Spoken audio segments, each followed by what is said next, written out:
Hello everyone and welcome to the Resilient Relationships Talk Show, our very first episode.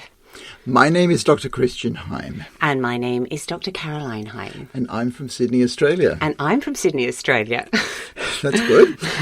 I'm a clinical psychiatrist. And I'm an associate professor at a university. But in a former life, I was a classical musician. And in a former life, I was a New York actor. And together, we have been married for over 30 years.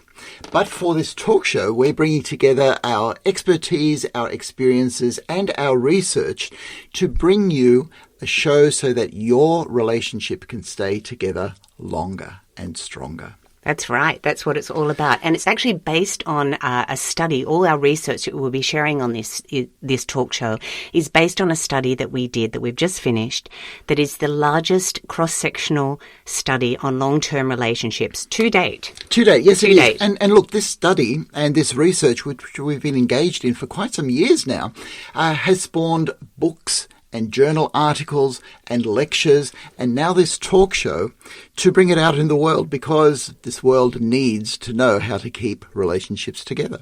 That's right. So who's our audience, though, for this? Who is our audience? Well, our audience at the moment is whoever is out there. Thank you for joining us. Yes, thank you. It's you. It's you. It's you. It definitely is you. So primarily, this is for people who choose to be in a long-term relationship, are finding that, being in a long-term relationship is difficult. I don't know if you've noticed that. Yes. Yes, you have. Okay, good. So it's to give techniques for people who are in a long-term relationship, but it's also for people who have been in a long-term relationship for a long time and they just want to keep it going. It's also for people who are thinking of being in a long-term relationship, are looking for a long-term relationship. And Caroline, they've got to know what they're in for, because it takes effort before the reward. But the good news is if you put in the effort, you get the reward. Well, as some of our couples said that we interviewed for our study, it's damn hard work, yes. But there's gold at the end. Well, actually, there's gold all the way through. So the gold comes with the effort. Yeah. But we're in a society that lets you think that you can have things easily, that you can have things without effort. And that just is not true. So we've got to get through some of the lies of our society to get to the truth and the evidence of what it takes to keep a relationship together. That's right. And it is actually all in the evidence. That's the most important thing. So each week we're going to be giving you a little bit of science. We're going to be giving you a bit of application of the science. And then we are also going to be giving you some stories.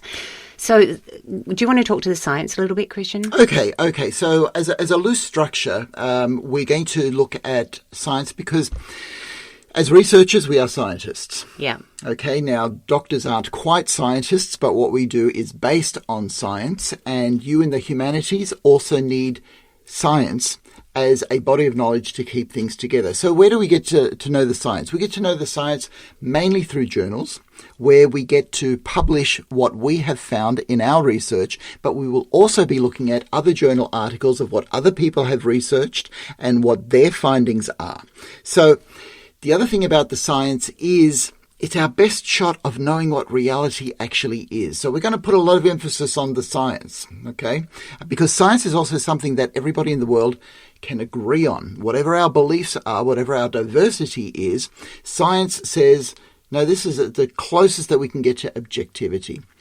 So another thing about the science is I like to take you inside the brain, because in the last 25 years in particular, we have found out a lot about how the brain works, and a lot of the brain is still a mystery, but there's a lot that we know, and it is just fascinating to see what happens when two people come into a relationship and live together day in, day out. What happens is they affect each other's brains quite deeply and change each other's brains and mold so that the brains grow closer together if the relationship is working well. So I like to describe how that actually happens and what we know of the science of what's going on in the brain in two people who are in close relationship. And this comes from your psychiatric background, studying the brain, and it's actually really exciting stuff to actually see how the brain works and also how that works for couples, to keep couples together. And the facts are out there. The facts are out there in the journal articles and even in the science in the brain. In fact, this is one of of the exciting things about being alive in human history right now. We have so much information, so much good information, that we do have answers out there. The thing is that perhaps we've got too much information and we've got to wade through what is good information and what is not so good information, which is why we've got this emphasis on science, because the information is the best that we can actually have. So that's the science. That's the science. Okay, then. That's great, but we do need to apply it because they're facts. Yes, it's very interesting and everything, but how do we apply it? That's why we've got the application section. So every week we'll be looking at applying the science, and you know, it's not easy. This is actually where we all fall down. This is what you need to do, but you sort of go, well, how is that going to show up in my life? Okay, so let's take something like commitment, which we know is scientifically is something that is needed for a good long-term relationship. How do I get that working in my life? Because we know that commitment is not just a one day when you said, I do, and that's enough. So what do I got to do? Have I got to wake up every morning and say that I'm committed? No. But we've got to look at how people actually show their commitment, to show their love to their partner. And this is the application, getting it actually working in your life. And this is where we've got to interpret the science and we've got to modify it so that it works for different people in different situations so that they can get this thing happening, which is making relationships longer and stronger. And that's what this talk show is all about. Yeah, and you talked about that word commitment. I did. Ouch. This is a big talking point, and we will be coming back to it a lot because, well, the media's got a lot to say about it. We've got a lot to say about it. Our results have a lot to say about it. We've got some great stories about commitment and what it means and what it can mean from you, and some really great techniques even on how to, apply some of the science to your life. Well, okay, so that's like the third part of what we'll be doing in these talk shows. We'll be looking at techniques and we'll be looking at stories. Because the brain actually works in stories, and I'm going back to the science here, but stories are becoming very important because stories unite us as human beings. They also separate us as individuals, and there's a big tension between what individuals want and their journeys and what the meta story, so in other words, the whole cultural story of our society is. And we have to be a part of that, because if we lose that, then we can actually lose civilization. So there's a tension between the individual and society, and it's united in stories, because in a very deep sense, a person's individual story reflects the whole story of humankind. So, wow. I'm sorry, you throw these things out there, and I'm just going to have to get you to explain that a little bit more. Okay, so in our society today, we talk a lot about diversity and the importance of the individual. And so we're emphasizing how different we are as people. But the question is, how different are we really? Because we all are born, we have to develop as children, then we have to contribute as adults, and we have to reproduce for the whole of the human race to keep going, and then we all die. And in that, there's a common story. There's a story that is common to us all. So although we'll be using individual stories, we'll also be looking at this common story that we all live, develop, reproduce, and die, and how that contributes to the whole, because we are all contributing to society. Yeah, okay. That's really interesting. So we'll be really interested in your stories and how you can apply this to your story, your relationship story, your life story. Talking about stories, I think, well, for this episode anyway, we're going to obviously give you some of the background of the research that of our big study and some of the great findings that we've got, just as a bit of a teaser and also a bit of an overview of our research. But we're going to start off with our stories. So Christian? Okay, so we're going to talk about our stories because who are we? Yeah, who are we? Who are we to put on this talk show? Yes, I've asked myself that question all my life. It's an important question to ask. It is, actually. It is. Maybe the problem comes when you get the answers, Yeah.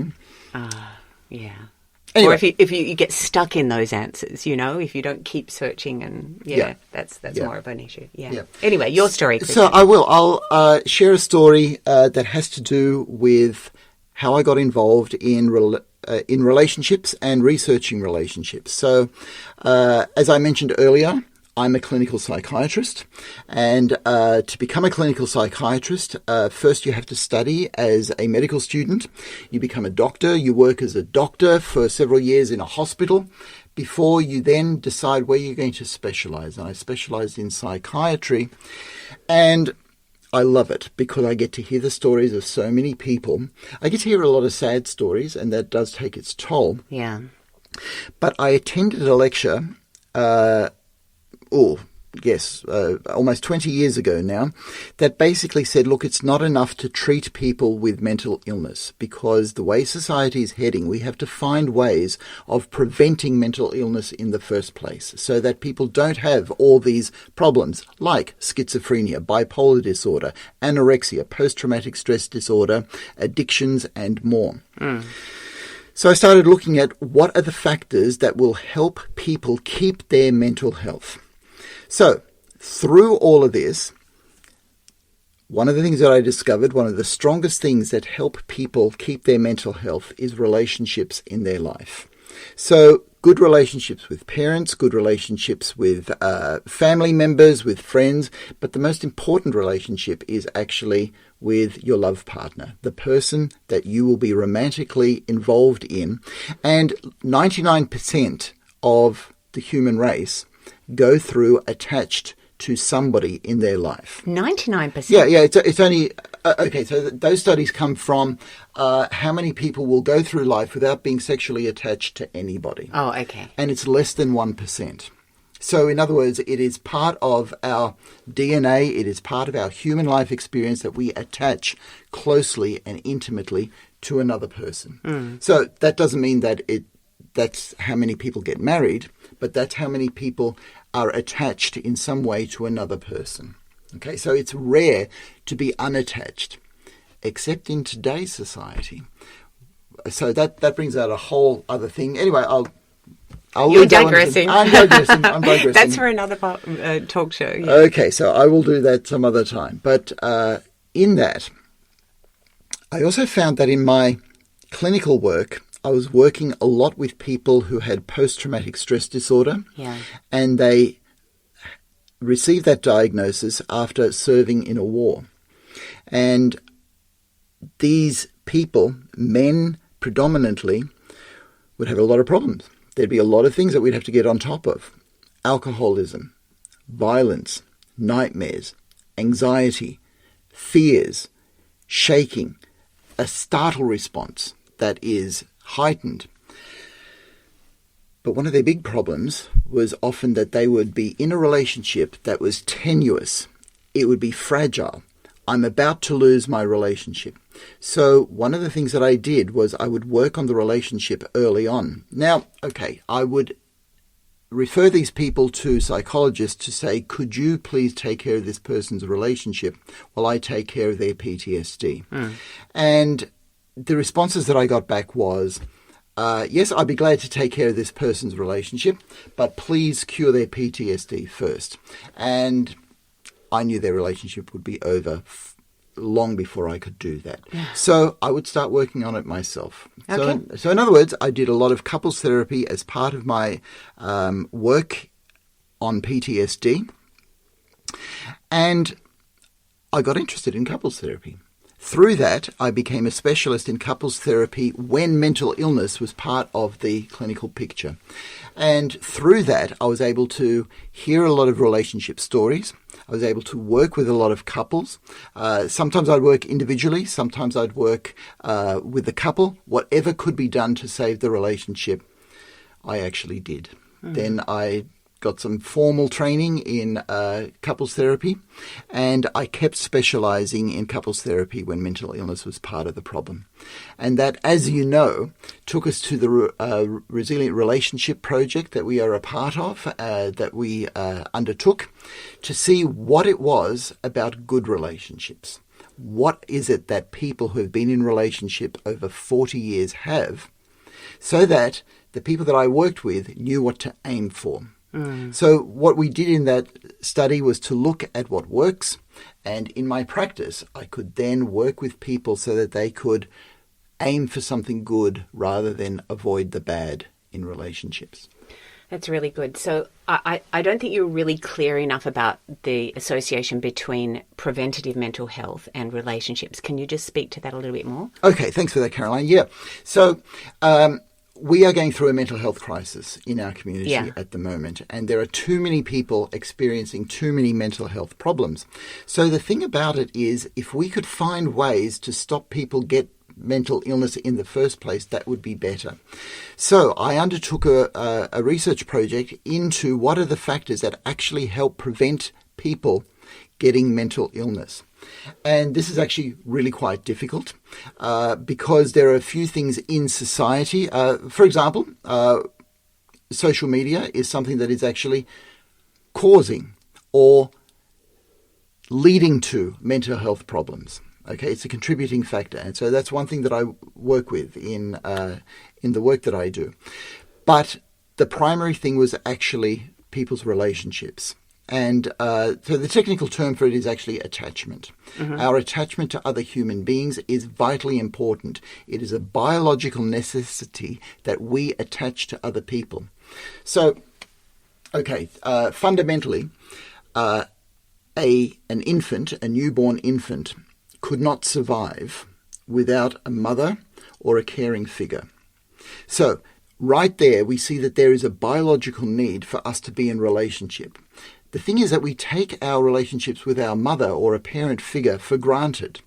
And because we take it for granted, we underestimate how important relationships are for all of us from the cradle to the grave, as the theorist and psychiatrist John Bowlby would say, because our relationships, our attachments are important not only as children and infants, but as adults as well. So the whole theory, which we'll go into in another talk show, is that our adult attachments are as important, although different, to our attachment to our mother. Yeah. Okay, so that's the basis of a lot of couples therapy at the moment, to use the theory of attachment to help prevent mental illness. Because here's the equation.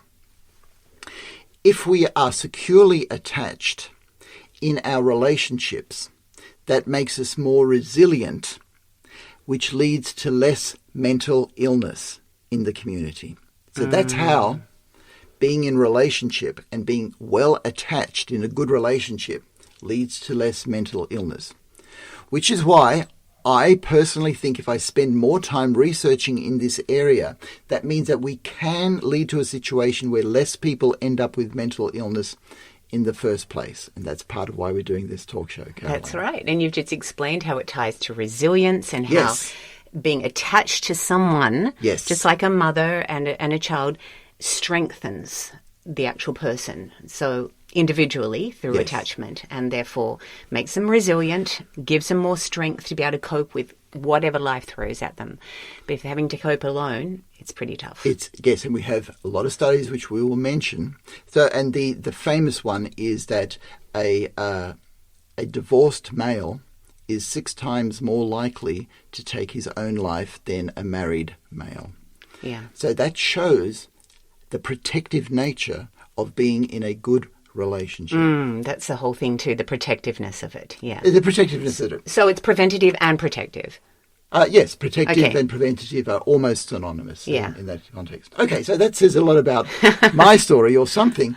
But the big question is, how is it that a theatre academic is working in the area of relationships, Caroline? Yes, well, my story isn't quite as long as Christian's, because he's a psychiatrist and he was in this field a long time before I was.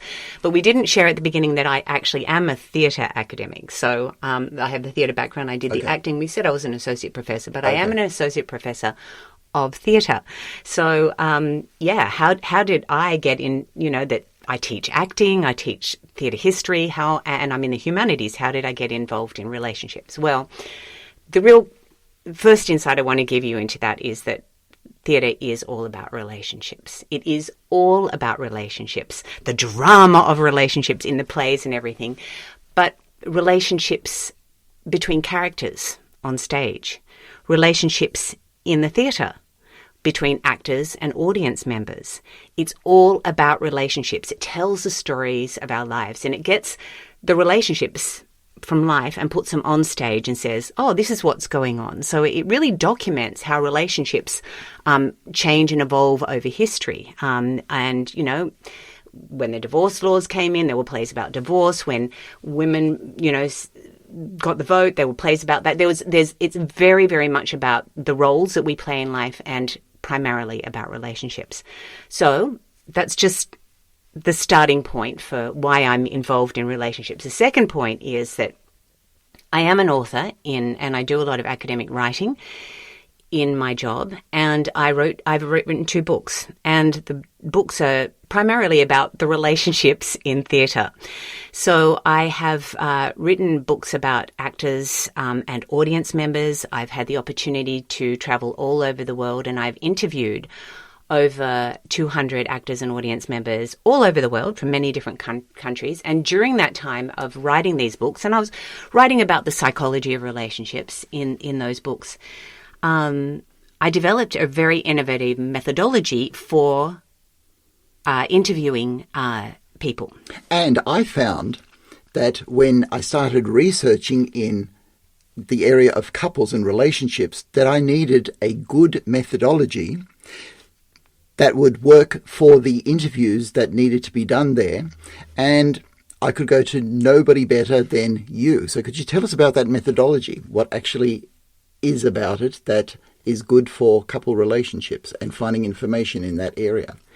Well, what's really interesting about the methodology, it's very other-driven. So it's couple-driven. It's normally when, you know, someone interviews, there's always the expert that's interviewing and knows all about the field, and they add their expertise. But we actually, when I did this in my own research, I privileged the actors as the experts, the audience members as the experts, and wrote down what their experience was instead of adding my own or directing the questions so much. I let the actors and audiences members speak about their stories, if you like, and theatre is definitely about storytelling. So because I wanted to capture their stories, because that's where the gold is. And then when we applied that to couple research, because Christian came and asked me and said, can we do this study? Can you apply your methodology to the study we want to do and to couples? It became about the couples' stories, and I really privileging their voice as experts and journeying with them, and that's where again we got the gold from that kind of research. Yes, it was, because most of the work in this area, so I'm going back to the science, is based on what couples need to avoid so that they don't fall apart. Yeah, and there's a lot of research that says the bad things that contribute to divorce. Yeah.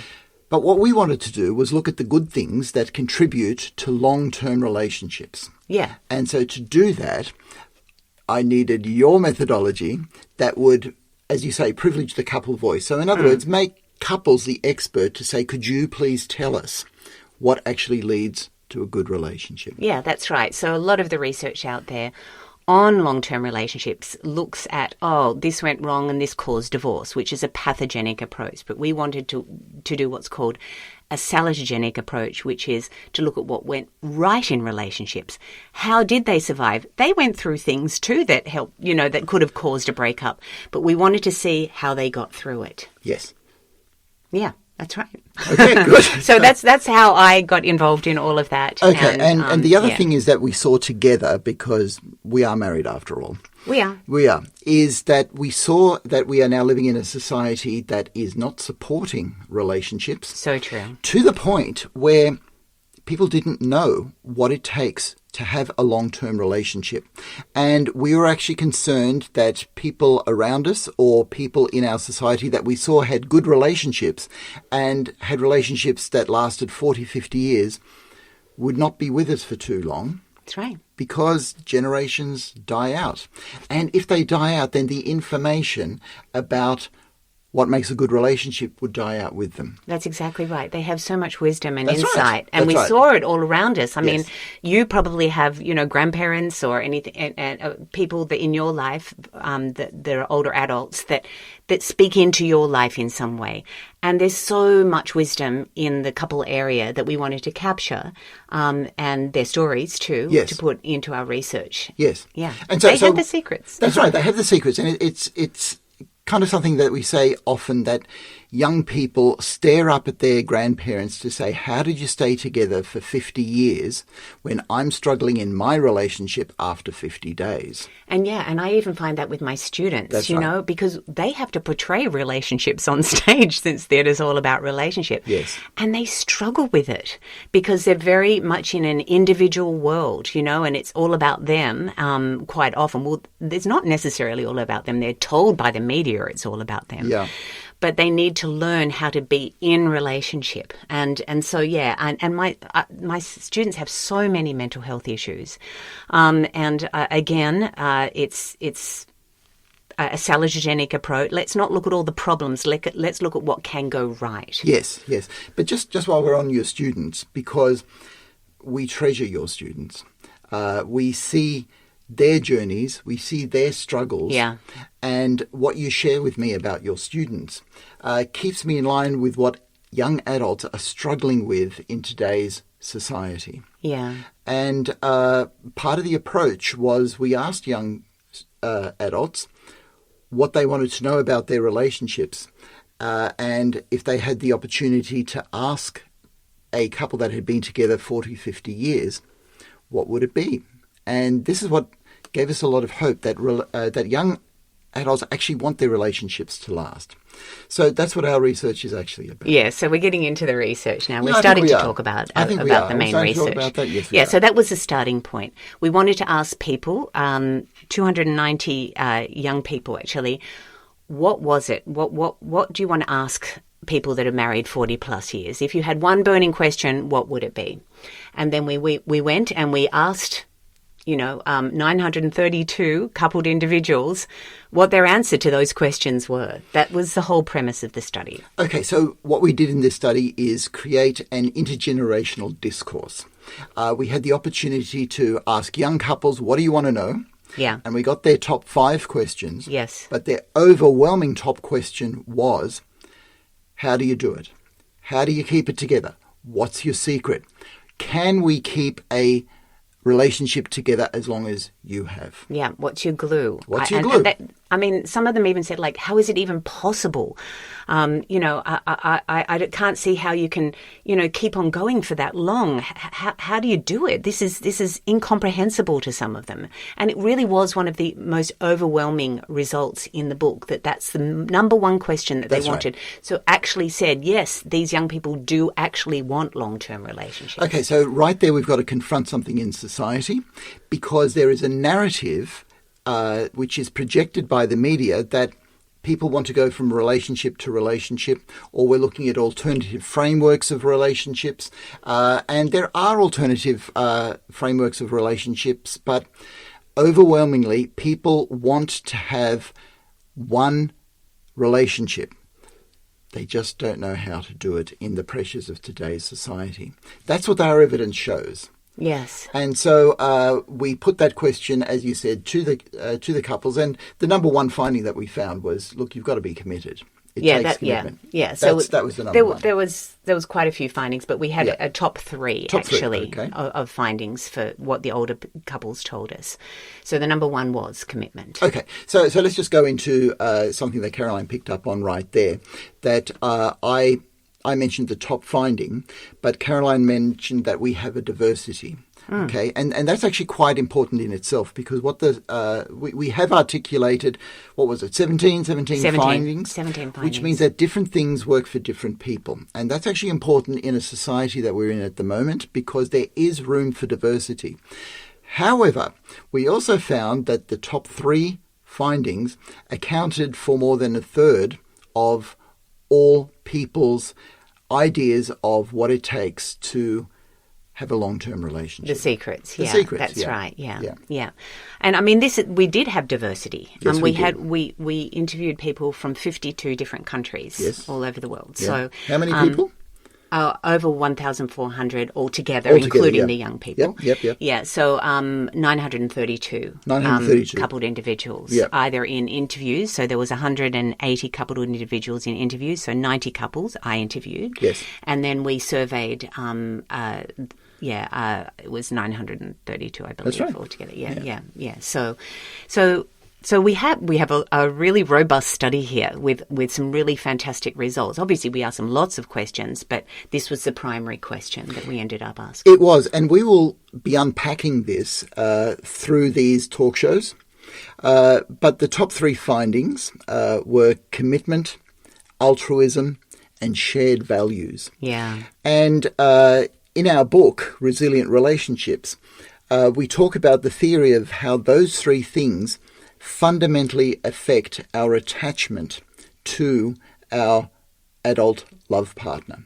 Yeah. So in other words, they are actually part of what I call that story, that narrative that is common to all of us. So even though there's individual variation, which we did find, there is still a core of these are the things that would help each and every relationship. Yeah, and they're really great findings because they do actually tie in with the literature. So we obviously did a literature review for the book, and over the past 100 years, there hasn't actually been many studies on long-term relationships. Yeah. There really haven't. And it's a real gap in the knowledge. There's always these interesting areas that couples researchers look at, but they don't actually look so much at the glue, the secrets. Yep. Only a handful of papers. So the first one was about 1938, actually, was looking at what makes couples happy, whereas we were looking at really what is their secret for longevity. So we're really looking at relationship longevity. And the last significant study was actually in 1998 of a size similar to ours. But again, that was just surveys. But there were some really robust findings. But the interesting thing about the word commitment is that did come up quite regularly in most of the studies. It did in most of the studies, but it became prominent from the 1980s. Yeah. And I want to speak to that because we're going to talk about the context of our study, because context is actually very, very important. So as we all know, marriage has been in decline. Divorce has been on the increase, and there's been a few factors, and we talk about this in the book, how in the 1960s the advent of the pill means that we could uncouple relationship with sexual activity, and because of that, relationships were, I won't say devalued, but it became less of a necessity to be in a committed long-term relationship to experience sex. The second thing that happened was the relaxed divorce laws, which happened throughout the world, starting in the mid-70s towards the mid-80s, when, let's say, California was the first to pass laws on no-fault divorce. So if you just wanted a divorce, that's fine, we can actually do that. And there is actually an advantage when there are relaxed divorce laws. It means that unhappy married couples can actually divorce, which means that the people who choose to stay married today are actually happier. Yeah, all right? Yeah, that's exactly right. So it's not all doom and gloom. No, absolutely not. Yeah, right. Yeah. However, through the 70s and the 80s, and it peaked in the 90s, divorce was actually increasing, because it was able to be done. People did that.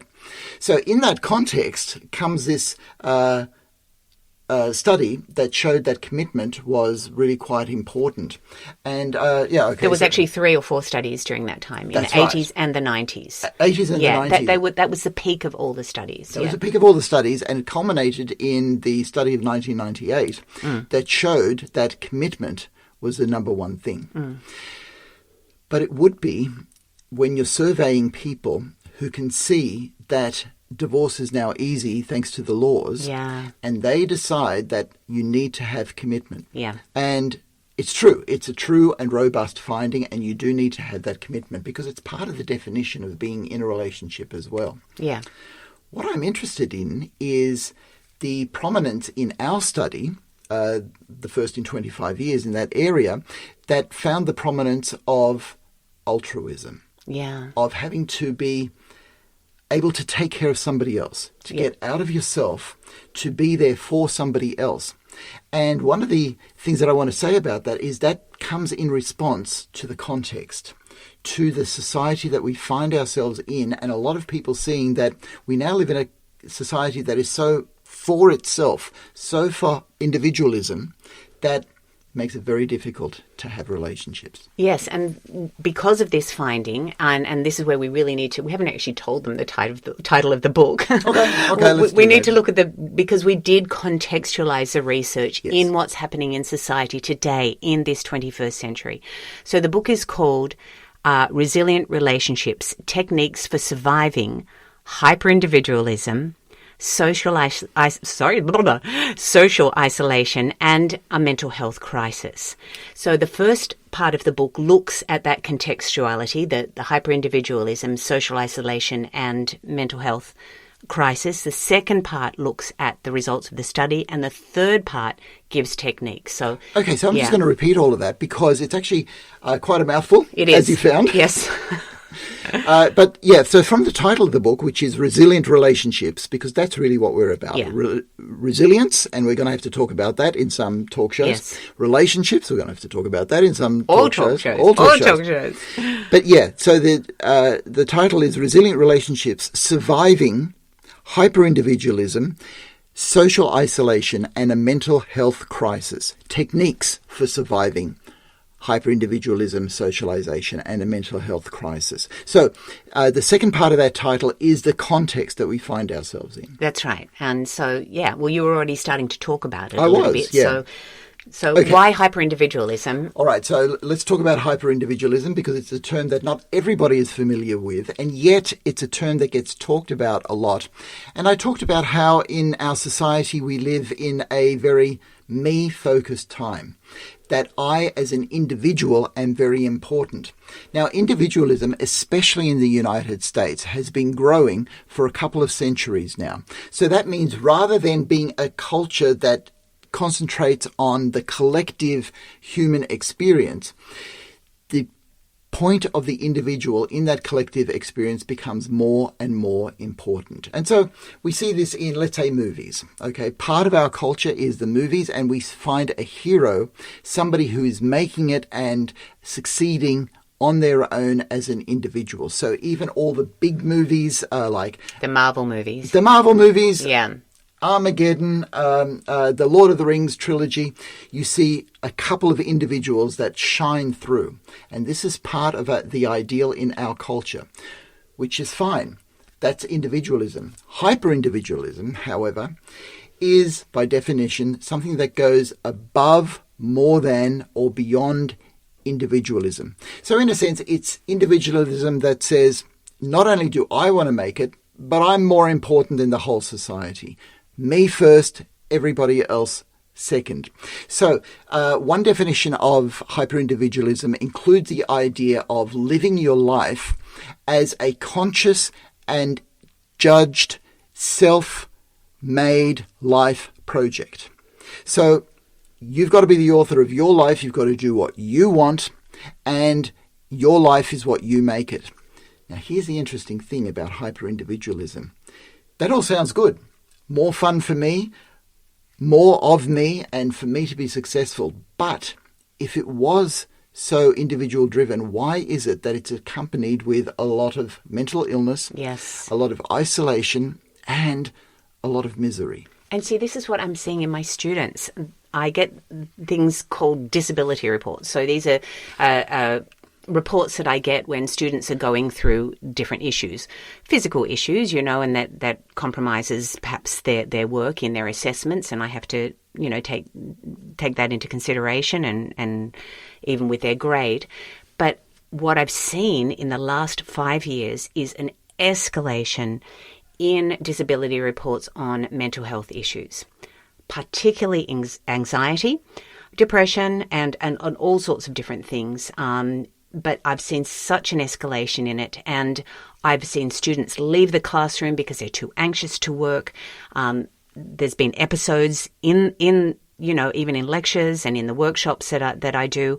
And it's part of what they're going through. They're really, really struggling. Obviously we talk about the mental health issues related with that. I talk about that with Christian at home, and he obviously helps me with some guidance there with that. Because I'm actually having to carry that as well as my teaching, because they're going through so much. And my heart just goes out to them. They're just struggling so hard, some of them, just to survive in this very strongly me-centric society. Okay, so let me bring some science into the experience of your students. Great. Because they're in a hyper-individual society.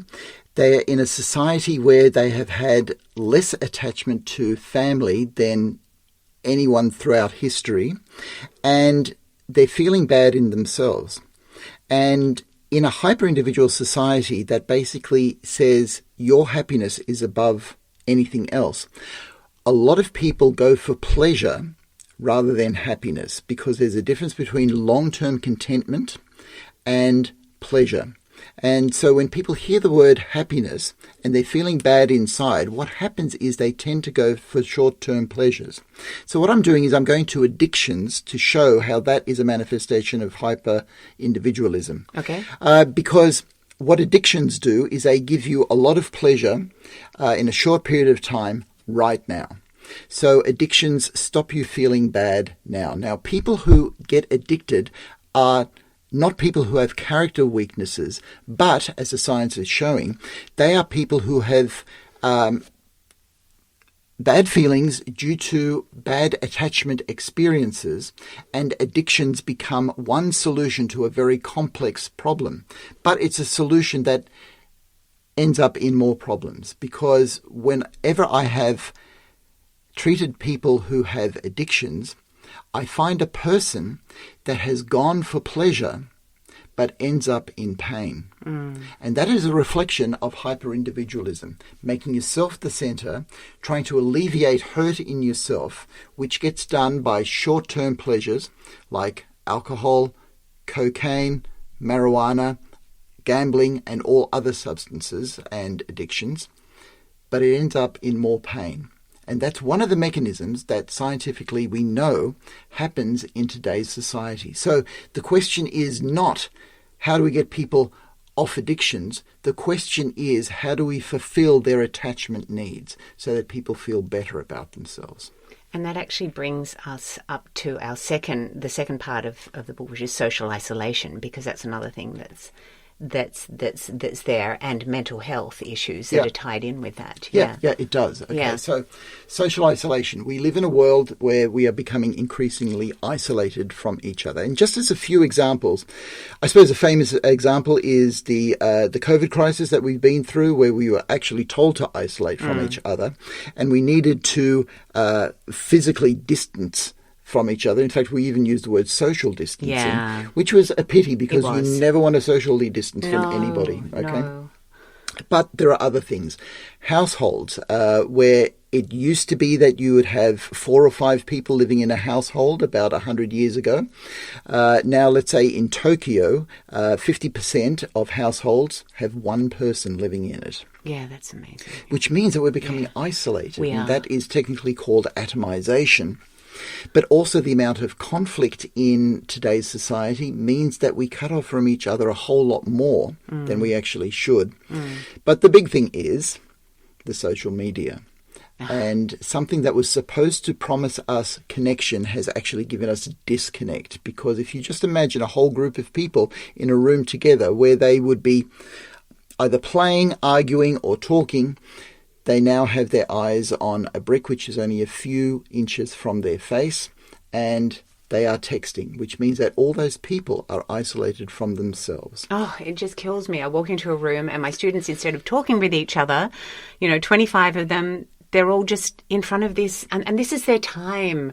This is their time to build community and to get all those wonderful brain chemicals that you get from being together, and they're just in front of this brick. Mind you, I have a phone-free policy. I say, nope, technology-free in here. 3 hours, Yes. No technology. And I even get them to write things in journals. They actually have to handwrite in a journal. They scream and they yell and they do all of that. But I make them do that because it just frees their brain. And Yes. they can't be as creative either if Yes. they're stuck behind that little square. So one of my favourite pieces of science is by Christian Montag. It is a study that shows that the more time you spend on social media, the smaller your anterior cingulate gyrus, which is a part of your brain which generates empathy for other people. Which means that the more time you're on social media, the less empathy you have for other people, the less relationships you have, which means the more time you spend on social media, and we are in a negative, vicious cycle. Anyway, that's something to unpack for future episodes.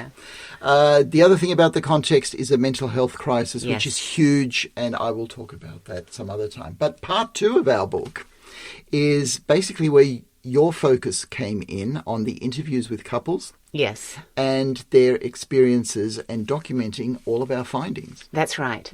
So it's been a 5-year project, actually. And so we have travelled all around to different places in the world to interview people that have been married 40 plus years. So the interviews, the 90 interviews that I did was actually with people that, had been together with one person. I think that the longest was 73 years. 73 I got the privilege that the husband was actually 100 years old. That was very interesting, that interview. It was really a privilege to hear their stories. Again, we go back to stories. They shared stories with me. We laughed together. We cried together.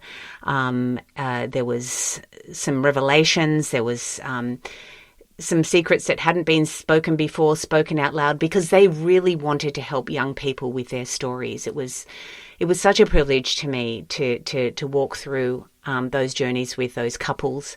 That's what we did. This is one of the things that actually blew me away about the couples that you interviewed. They revealed things and talked about hardship that brought them to tears and brought you to tears. That's right. And you gave them the option of saying, no, you don't have to talk about this. That's right. And they said that, no, we want to talk about this because we want young people to know what it's like and for them to have the information so that they can do better. Well, that's exactly right. So, there was the deaths of children and even, the murder of children. I actually got to hear in detail. It was very hard to hear, but it was also very cathartic for them to talk it through.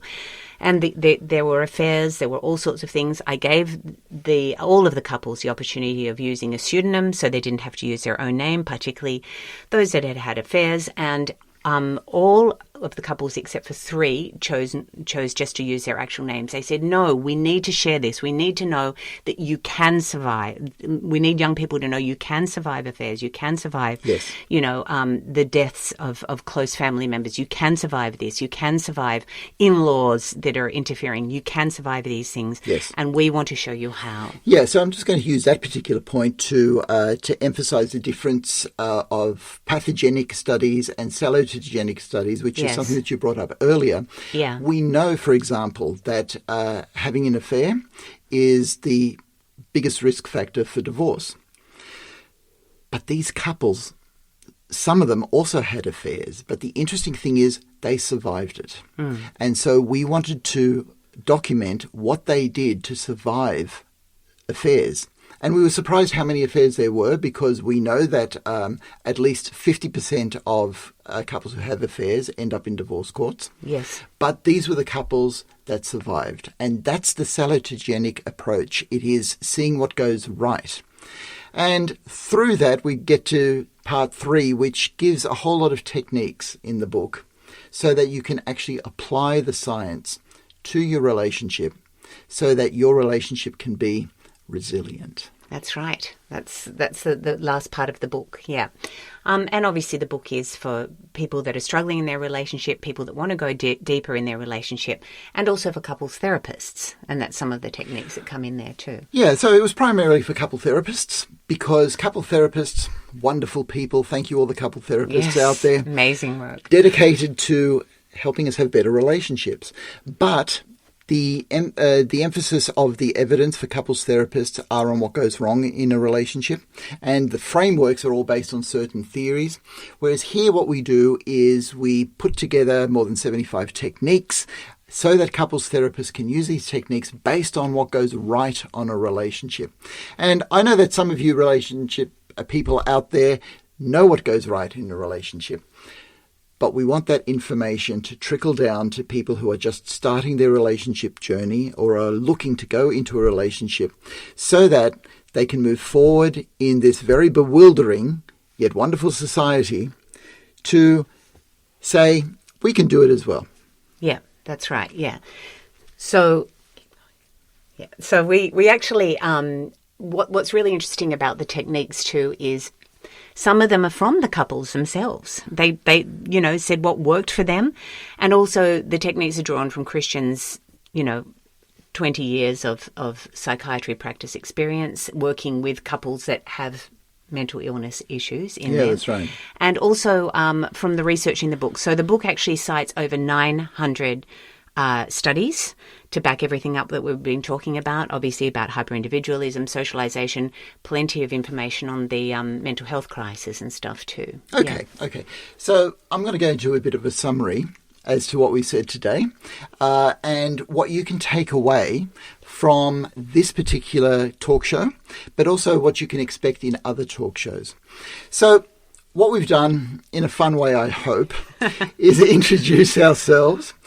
Caroline as a theatre academic who has used her methodology to study what goes right in couples' relationships.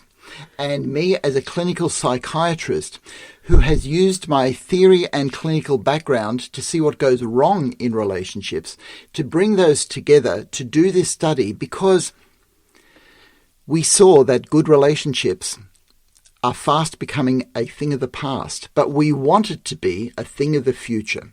So to do that, we needed to document what went right in relationships. And we actually even had one of the young people saying, look, there's so many forces in society that I don't know where to go with this. They're putting pressure on my relationship to be one way or for me to break up. But how do I protect my relationship? How do I keep it safe from all of these external forces? And she actually used those words, putting too much pressure on the relationship. Yeah, that's exactly right. There's a lot of pressures on a relationship. And I think that's the difference between people who had their relationship, let's say, started 50 years ago, or people whose relationship is starting now. 50 years ago, it was, why not have a relationship? Why aren't you getting married? Why aren't you getting into a long-term relationship? Whereas today, the question is, why do you want to get married? Why go into a long-term relationship? Take care of yourself. Yeah. So we will be presenting the science on that, which informed our book and all the other journals, and we'll be talking about other people's findings in that. Most importantly, we'll be talking about how to apply that science to your life. That's actually what the difficulty is. Yes. I kind of know the right thing to do. Just how do I get it going? Yeah. And look, we're in a relationship. We understand how difficult it is as well. Yes. Okay. And the stories. Because the story that isn't being told is that if you want to take care of yourself, if two people want to take care of themselves and do the most selfish thing for themselves so that they have the least amount of physical illness, the least amount of mental illness, the least amount of conflict in their life, and to have longevity in themselves, the most selfish thing they can actually do is take care of their relationship. So in other words, to have a good individual life, you need to be in a good individual relationship with another individual. It seems like such a contradiction. It does. The hyper-individual way, the selfish way to go is actually to choose a long-term relationship, and you'll actually be most satisfied in yourself as well as obviously with your partner. That's exactly right. And this is also based on the finding in our study that altruism is very important. Yes, exactly. That you need to be able to be a person that can give to somebody else, not just to yourself. And what's really exciting about what we're going to be sharing in these talk shows is that Christian, of course, knows so much about the brain, and he will be able to talk to you about what's happening in the brain in couples, and how even altruism works, and how that selfishness can can turn into togetherness, okay? Yes. And that you're so incredibly satisfied through that togetherness. Yes. So there's a lot. There is a lot. We've got so much. And we will, of course, be looking at all these different journal articles, and we'll be pulling apart some of the things of commitment and altruism and shared values and our findings and what other people are finding about relationships in some really exciting research in couples therapy, some journal articles. Yes, it is.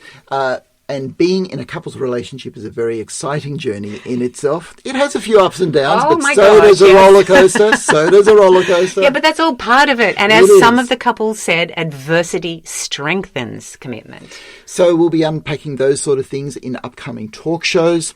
And thank you for listening. And we are here, and we want to share this information because our society needs it, particularly the younger people. It certainly does. So do join us in 2 weeks' time for another talk show where we will be unpacking more science, more application, more stories to help your relationship wherever it's at, whether it's just starting out, whether you're struggling, whether you're 50 years in and you just want to go deeper into your relationship and enhance it and learn to communicate better and just have that oneness that you're really craving. So when is it, Caroline? Is it Friday nights? It is. It will be Friday nights, always Friday nights on the wonderful iHealthRadio channel, EMBC network.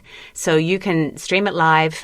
We will have some podcasts that shoot off from this, so you can get it another time if you'd like, the Resilient Relationships Talk Show, but hosted by the wonderful Hurricane H on the iHealthRadio channel every Friday night.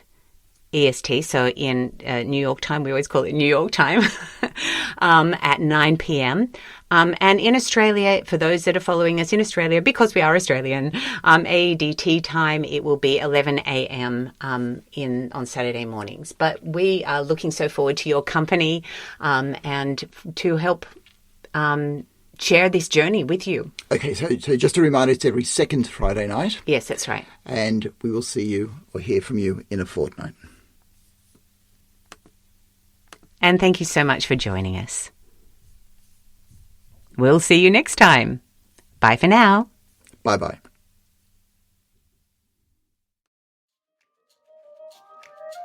Hey, fabulous listeners. We love getting reviews. We've said it before and we'll say it again. We really enjoy bringing you this podcast and we love hearing about it. So, for the month of March, if you do a review for A Magical Life, Health, Wealth and Weight Loss, you go into our competition, our draw for a $25 Amazon gift card. Yep, you heard it, $25 Amazon gift card. All you have to do is tell us what you think of the podcast, what episodes stand out to you, and we will pop you into our March 2023 draw, brought to you by Holistic Natural Health.